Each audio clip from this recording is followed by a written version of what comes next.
तगलगी फरमान इसलिए है क्योंकि इन्होंने बिगर कुछ सोचे समझे पूरे शहर के जितने भी प्रॉपर्टी धारक हैं 1,87,000 कोई नोटिस दे दिया।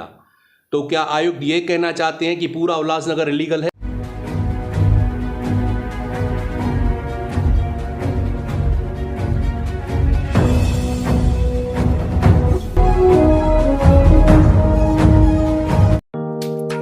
Neeraj Vinod Burani's Spacecraft Interiors. Your space, our craft. Experienced and professional team. No hidden charges. Luxurious designs. Follow us on Instagram. Spacecraft Interiors. Your space, our craft. Crystal Finance by Ajit Makijani. One-stop solution for all your loan requirements. Asan, convenient or effortless. We have tie-ups with all major banks and NBFCs. Business loan, mortgage loan, overdraft and cash credit facility. Instant approval, minimum interest rate and processing fees. Doorstep loan process. Call us today. Crystal Finance by Ajit Makijani. 9011 280000. आई लेते हैं एक मुलाकात उल्लासनगर के समाज सेवक नरेश टेलरामानी। हालांकि उनकी पहचान बताना मतलब पूरा शहर जानता है, हम क्या बताएं, पूरा शहर जानता है। नरेश जी, अभी एक महानगर पालिका ने सभी लोगों को एक नोटिस दिया है। ये जो फरमान जो निकाला है महानगर पालिका ने, जितनी भी प्रॉपर्टीज़ है उस विषय के अंदर, उस पर भी थोड़ी राजनीति हुई। कुछ राजनेता लोगों ने आके जम मारा बीच में और वाहवाही लूटने की, और हमने कुछ किया। वो नोटिस के बारे में आपका क्या विचार है? देखिए जैकी जी, सबसे पहले तो मैं जितने दर्शक ये फिर सुबह होगी वाले हैं देख रहे हैं, मैं आप सभी लोगों को बता दूं कि मैं जो आज ये आपको मुलाकात देने जा रहा हूँ, जो इंटरव्यू आपको दे रहा हूँ, इसमें जो भी मैं मालूमात दे रहा हूँ मेरी जानकारी के आधार पे दे रहा हूँ। सही है। अगर किसी भी व्यक्ति को मेरी जानकारी से मतभेद है या उससे वो ताल्लुकात नहीं रखता है या उसे लगता है कि सही नहीं है, तो वो संबंधित अधिकारी या संबंधित नेता से बात कर सकता है। सही। आपने प्रश्न पूछा नोटिस का। जी हाँ, मुझे भी मालूमात गिरी है, मुझे भी कई लोगों के फ़ोन आए हैं कि महानगर पालिका ने जितने भी प्रॉपर्टी धारक हैं, ऐसे सुनने में आया 1,87,000 जितने प्रॉपर्टी धारक हैं सबको एक नोटिस दे दिया है कि रेगुलराइजेशन, आपको इसको रेगुलराइजेशन करना है। आप इलीगल स्ट्रक्चर में रह रहे हैं, इसको रेगुलराइजेशन करना है। तो 2,200 रुपया स्क्वायर यार्ड, जैसे हमारे माननीय मुख्यमंत्री ने सदन में कहा था, रेगुलराइजेशन के लिए आपको 2,200 रुपया पर स्क्वायर यार्ड, पर स्क्वायर मीटर जिसको बोलते हैं, फुट के हिसाब से देखेंगे तो 210 के आसपास में आता है। तो ये आपको पेनल्टी भरनी है और अपना जो भी आपका जगह है, दुकान है, मकान है, जो कुछ है उसको रेगुलराइज करना है। अगर आप अमुक तारीख तक, या ये टाइम पीरियड जो उन्होंने कोई कह रहा है 1 महीने का दिया है, नोटिस पीरियड में अगर आप ख़त्म नहीं किया इस मामले को, तो महानगर पालिका इस एक्ट के तहत आपकी प्रॉपर्टी की कुर्की कर सकती है, जब्ती कर सकती है। तो ये बिल्कुल आपने जैसे कहा, आपने कहा इन्होंने फरमान जारी किया है, मैं कहता हूं ये तुगलकी फरमान है। तगलगी फरमान इसलिए है क्योंकि इन्होंने बिगर कुछ सोचे समझे पूरे शहर के जितने भी प्रॉपर्टी धारक हैं 1,87,000 कोई नोटिस दे दिया। तो क्या आयुक्त ये कहना चाहते हैं कि पूरा उल्लासनगर इलीगल है? बैरे की जो कोठियां हैं, सनत की कोठियां हैं, सनत के दुकान है, मकान है, सबको उन्होंने नोटिस भेज दिया है। इसका मतलब क्या होता है? क्रमांक 1। क्रमांक 2, मैंने जो जानकारी हासिल की, एक बिल्डिंग में मान लीजिए 25 फ्लैट है, तो 25 फ्लैट धारकों को ही अलग अलग उन्होंने नोटिस भेजा है। अब सवाल ये उठता है कि अगर मान लीजिए मैं यहां पे बैठा हूं, मैंने पेनल्टी भर दी, ठीक है, तो फिर बाकी ऊपर वाला मेरे नहीं भर रहा है और नीचे वाला भी समझो नहीं भर रहा है, तो आप मेरे फ्लैट को रेगुलराइज कैसे करेंगे, लीगल कैसे करेंगे? प्रश्न कैसे लीगल कर सकते हैं बताइए? एक बिल्डिंग में रहने वाला एक आदमी का आप फ्लैट बोलोगे लीगल हो गया और दूसरे का बोलोगे नहीं हुआ क्योंकि उसने पेनल्टी नहीं भरी है, तो फिर जो इलीगल होगा उसके ऊपर क्या कार्रवाई होगी? सबका आप सील करते जाओगे? ये तो संभव नहीं है। अब देखिए, मैं उसके अंदर आपको एक बात बताना चाहूँगा कि जो भी बिल्डिंग है शहर के अंदर बनी हुई है नरेश जी, उनके प्लान पास हुए हैं वो 1 या 2 माले तक, जो FSI उनके पास में है, जो CD उनके पास में है, उसके बाद जो इलीगल कंस्ट्रक्शंस जो वायलेशन हुआ पूरा ऊपर, मतलब शहर को ऐसा बढ़ाया गया, बिल्डिंग को ऐसा बढ़ाया गया, तो जो एक और दूसरे मंजिला के जो लोग हैं जिनके फ्लैट्स लीगल है वो क्यों पेनल्टी भरेंगे? अगर वो नहीं भरते तो ऊपर वालों की, जैसा आपने कहा कि भाई कैसे लीगल करेंगे बिल्डिंग, तो वो एक सबसे बड़ा प्रश्न चिन्ह है। अभी मैं इसी के ऊपर आ रहा था कि देखिए, जो रेगुलेशन के बारे में मुझे बताया गया था या मुझे जो जानकारी है, हाँ। वो ये बताया गया था कि मान लीजिए एक बिल्डिंग है तो उसको एक CD है, जितनी CD है महानगर पालिका में उस आधार पे उन्होंने एक प्लान पास करवाई थी उस जमाने में। सही। वो जो प्लान थी वो लीगल प्लान थी। सही। फिर आर्किटेक्ट प्लान उसको बोलती है। आर्किटेक्ट यानी इंजीनियर जो प्लान बनाता है, वहां पे 2 माले की 2.5 माले की और एक फ्लोर पे समझो 3 फ्लैट दिखाए होंगे, और जो आर्किटेक्ट ने बनाया, आर्किटेक्ट ने वो बना दे 7 माले की और हर एक फ्लोर पे 6 फ्लैट्स बना दिए। अब ये ऐसा होगा, रेगुलेशन जिसा मुझे बताया गया था, जो वहाँ के लोग थे, मेंबर्स थे, उन्होंने जिसे मुझे बताया था कि क्या होगा कि आपका जितना लीगल है FSI आपको कितनी मिलनी चाहिए, इतनी, कितने मीटर की कंस्ट्रक्शन, कितने स्क्वायर फीट का कंस्ट्रक्शन आपका होना चाहिए, कितना माल निकलना चाहिए, इतना। एक्चुअल आपने बनाया कितना है, इस बिल्डिंग ने कितना बनाया, इतना बनाया है। तो जो वैध है, वैध बोला जाएगा, जो सनद के साथ एक्चुअल होता है उसको काट के बाकी जितना बचता है वो होता है अवैध। उस अवैध को रेगुलेशन करने के लिए 220 रुपया स्क्वायर फुट या 2200 रुपया, 210 रुपया स्क्वायर फीट या 2200 रुपया स्क्वायर यार्ड की कैलकुलेशन होगी। तो ये कैलकुलेशंस हुई नहीं है। आप फ्लैट धारकों को नोटिस दे रहे हो, तो ये कैलकुलेशन कैसे होगी? कैसे निकाला जाएगा कि इसमें वैध कितना है? अभी मैं यहाँ पे बैठा हुआ हूँ, अगर मैं जो प्लान है महानगर पालिका की, मैं 2nd फ्लोर पे बैठा हुआ हूँ, महानगर पालिका के प्लान के हिसाब से मेरा ये हॉल जो है वो लीगल है और आगे वाले रूम जो है लीगल है, तो आप कैसे पेनल्टी लोगे? पूरे फ्लैट का ले लोगे? कैसे लोगे? कैलकुलेशंस क्या थी? तो ये न कैलकुलेशन, न सोच, न विचार। मैं आपको बताऊं, ये जो है ना पूरा काम हो रहा है अंधेर नगरी चौपट राजा जिसको बोलते हैं। बिल्कुल सही कह रहे हैं। ये जो आयुक्त बैठे हैं ना, इनको कुछ या तो जानकारी नहीं है या जानकारी है लेकिन येड़े बन के पेड़े खाना जिसको बोलते हैं। दे दो सबको नोटिस। कैसे सबको नोटिस दो भाई? क्यों दो? मैं आपको बताऊं कि ये जो नोटिस इन्होंने निकाले हैं, अगर एक नोटिस का मैं प्रिंटिंग चार्ज केवल 10 रुपया भी पकड़ लूं और उसके साथ कोरियर या जो डिलीवरी देने को आता है 10 रुपया, केवल मैं मामूली चार्ज बता रहा हूं, होगा तो इससे 2 गुना 3 गुना, लेकिन 10-10 रुपया भी पकड़ूं तो 1,87,000 नोटिस का 18.5 लाख रुपए, 18,70,000 रुपए होते हैं, और कोरियर का 18,70,000, यानी 36-37 लाख रुपए, 37.5 लाख रुपए हमारे ऐसे ही पानी में चले गए नोटिस प्रिंट करने के ऊपर, जिसका कोई मतलब नहीं निकलने वाला है, जो कि बिल्कुल कैंसिल होने वाले हैं। उसके साथ साथ आपको याद होगा कैपिटल वैल्यू टैक्स के टाइम भी उन्होंने ऐसा ही किया था। 20-30, 25-25, 30-30 रुपया प्रिंटिंग चार्ज नोटिस के ऊपर लगी थी, सभी लोगों को नोटिस दे दिए थे, उसका कोरियर चार्ज, प्रिंटिंग चार्ज, ये जितनी चार्जेस लगती है ना, ये हमारे टैक्स पेयर के जेब के ऊपर बोझ आता है, क्योंकि ये बेगर सोचे, बेगर कुछ आगे पीछे जाने नोटिस इशू कर देते हैं। अब इसके पीछे हेतु क्या हो सकता है? हेतु इनका ये है कि चलो जो लोग आए, जिन लोगों ने दंड भरा, बेगर जानकारी लिए, इधर उधर भटके, थोड़ा दबाया, थोड़ा ये किया, पैसा भरा, महानगर पालिका में पैसे आ गए। एक बार नगर पालिका में जितनी पैसों की कलेक्शन हुई, फिर बोगस टेंडरों में कमीशन, बोगस बिल, ये महानगर पालिका ही बोगस है। आप समझ रहे हैं ना मैं क्या बता रहा हूँ? कैसे वो लोग बोगस टेंडर और बोगस बिल का मतलब आप समझ रहे होंगे, अच्छी तरह समझ गए ना? देखिए, जैसे आपने बोगस की बात की, महानगर पालिका ही बोगस है, ये सिद्ध है कहीं ना कहीं। अभी देखें, अभी हाल ही में हमारी न्यूज़ चैनल पर एक मैडम ने इंटरव्यू किया था, आपने देखा होगा, वो सुल्ताना मैडम, मैं नाम लेता हूँ, सुल्ताना मैडम ने एक बड़े अधिकारी के ऊपर एक इल्ज़ाम लगाया था 2017 का, 2019 का, 2017 का, 2021 का। फिर उन्होंने मेरे साथ दूसरा इंटरव्यू किया, फिर एक प्रेशर टैक्टिक्स शुरू किया कि आप वो लगाओ, वो इंटरव्यू चलाओ। मैंने बोला मैडम आपके पास में तथ्य क्या है, सबूत क्या है?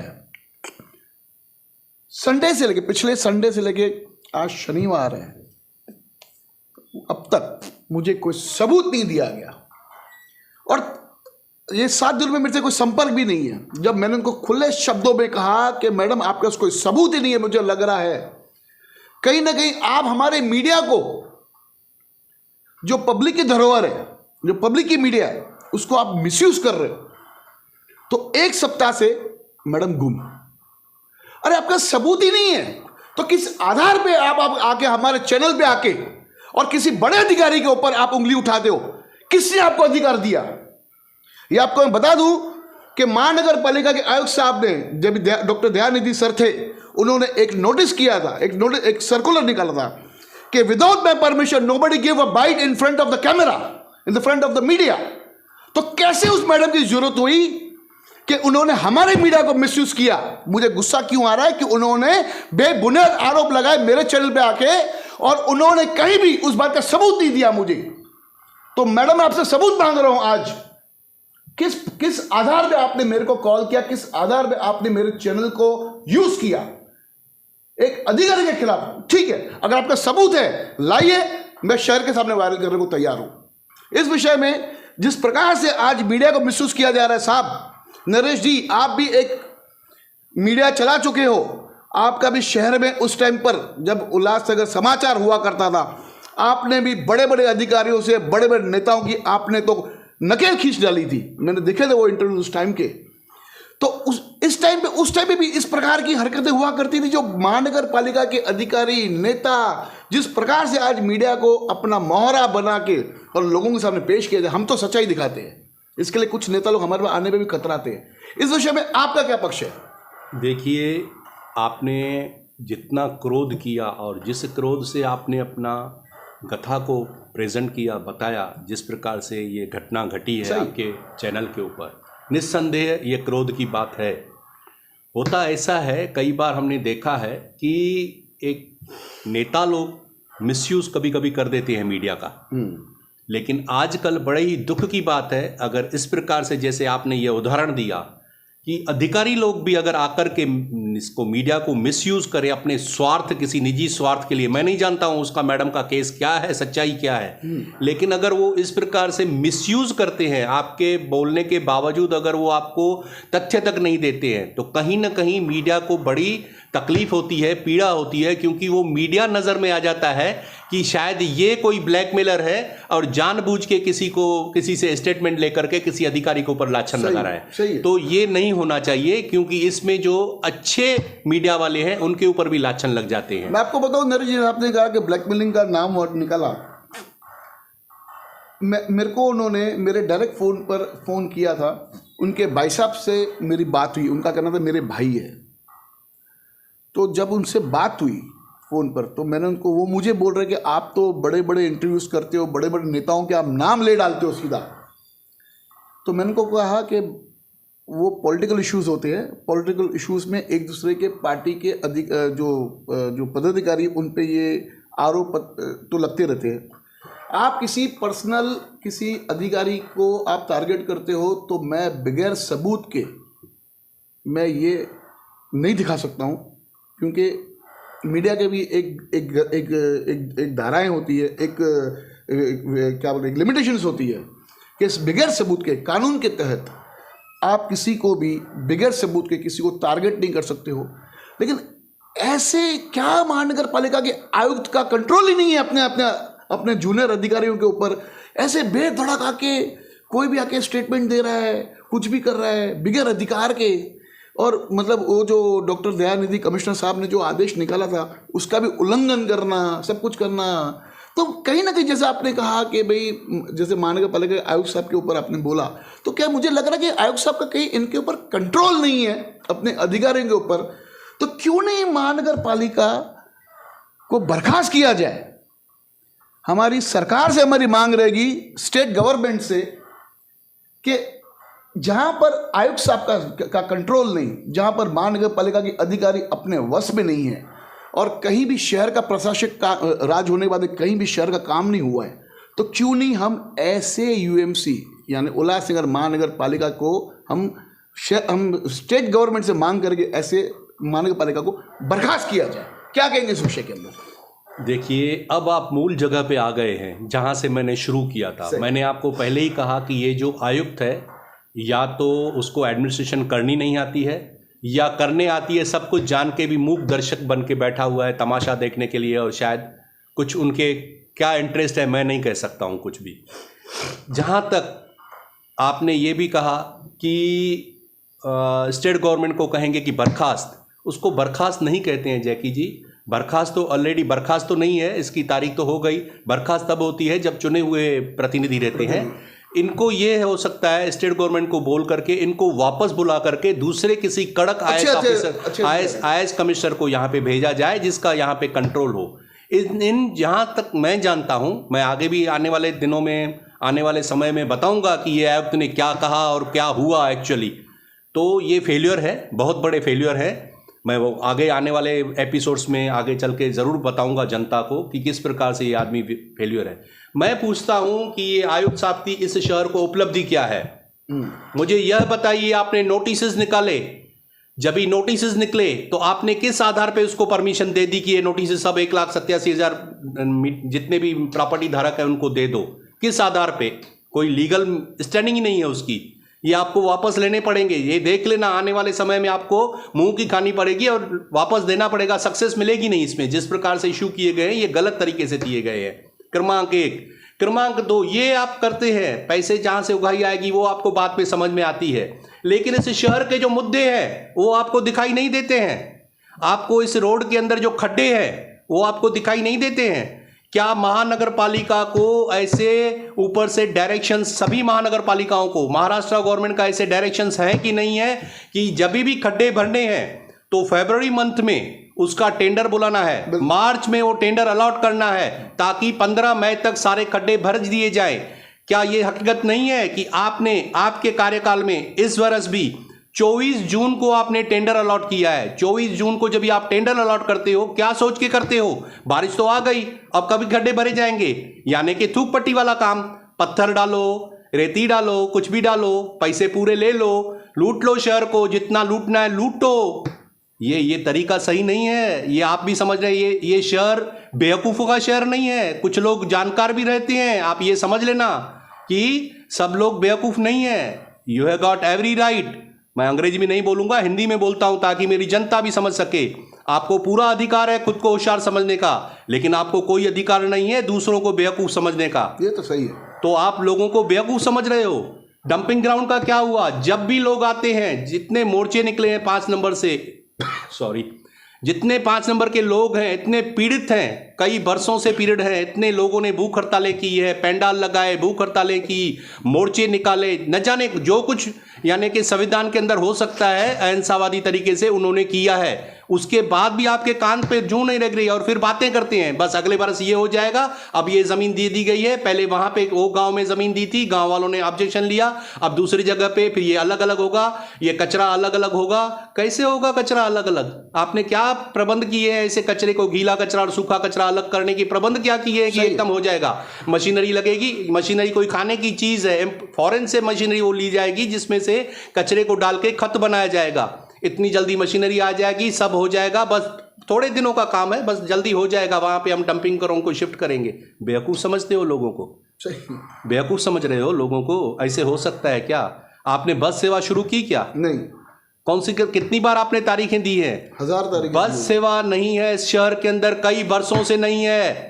इसमें यहाँ के जो भी राजनीतिक पक्ष हैं वो भी उतने ही इन्वॉल्व हैं। आप परिवहन समिति चलाते हो, वहाँ के सदस्यों को पगार देते हो, वहाँ के जो सदस्य हैं, चेयरमैन हैं, उनको वाहन का भत्ता देते हो। हर महीने लाखों रुपए बिल हो चुके हैं अगर पिछले 8-10 वर्षों का टोटल निकालें तो। ये सब टैक्स बारों के ऊपर। बस तो है ही नहीं सेवा, बस अभी आएगी, हमने ऑर्डर दिया है, अभी इलेक्ट्रॉनिक बस आएगी, ये बस आएगी, वो बस आएगी। केवल सपने बेचते रहो, सपने देते रहो, लोगों को बेवकूफ़ बनाते रहो। ये कैसा कारोबार चल रहा है आपका? क्या काम आपका ठीक हुआ है बताइए? कुछ भी, एक भी उपलब्धि है क्या आपकी शहर के लिए? तो फिर केवल आपको लूटने की बात मालूम है। फोकट के पैसे, फोकट के नोटिस आपने निकाल दिए, फिर भी ये चले जाएंगे। जैसे कैपिटल वैल्यू में सब नोटिस का खर्चा फुकट गया। ये मैं कहता हूं जितने पैसे निकलते हैं ना, जितना खर्चा हो रहा है, ये अगर संबंधित अधिकारी के पगार में से काटे जाए तब उन्हें पता चलेगा। कोई भी स्टेप लेने के पहले 10 बार सोचेंगे कि हमें ये प्रिंट करना है कि नहीं करना है। ऐसे तमाशा मत कीजिए, पूरे शहर में तमाशा लगा के रखा है। आखिर हमारे शहर का आगे चल के क्या भविष्य होगा वो तो आने वाला वक्त बताएगा। नरेश जी, हम इस मुहिम को आगे चलाते रहेंगे। जो हमारे शहर की जो हालत और जो हमारे टैक्स के पैसे को बिंदास, बेधड़क और बगैर किसी डर के उड़ाया जा रहा है, और वहाँ से कुछ नेता, कुछ अधिकारी लोग अपनी तिजोरियाँ भर रहे हैं, तो बनने नहीं देंगे और हम इसका विरोध करेंगे। और जनता हमारे साथ में है, आपको भी मालूम है कि जनता हमारे साथ में है। कमिश्नर साहब और सभी अधिकारी लोगों को भी पता है कि जनता हमारे साथ में है। जनता की आवाज़ है, हम जनता की आवाज़ उठाते रहेंगे। चाहे कितना भी दबाव डालना है डाल दो, कुछ फ़र्क नहीं पड़ता। बहुत दबाव आया मेरे ऊपर, मैं दबाव से दबने वाला इंसान नहीं हूँ, और मैं इस चीज़ को बहुत अच्छी तरह से उजागर करूँगा। जो भ्रष्टाचार जो चालू है महानगर पालिका में, उसको हम जोरदार तरीके से उठाएंगे। और बस सभी शहरवासियों का साथ चाहिए, इतना ही कहूँगा। धन्यवाद। देखते रहिए फिर सुबह की न्यूज़ चैनल। जय हिंद दोस्तों।